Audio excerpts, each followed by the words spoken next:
Pasok na naman tayo.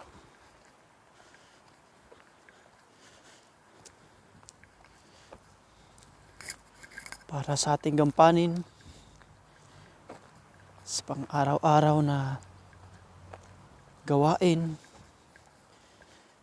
Ngunit sabi nga sa Philippians 2:13, "For God is working in you, giving you the desire and power to do what please Him."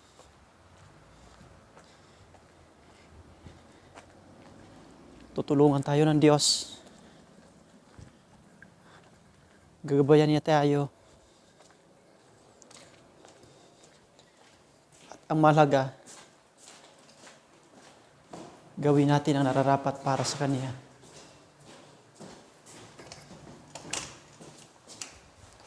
At ang naaayon, ayon sa Kanyang kalooban.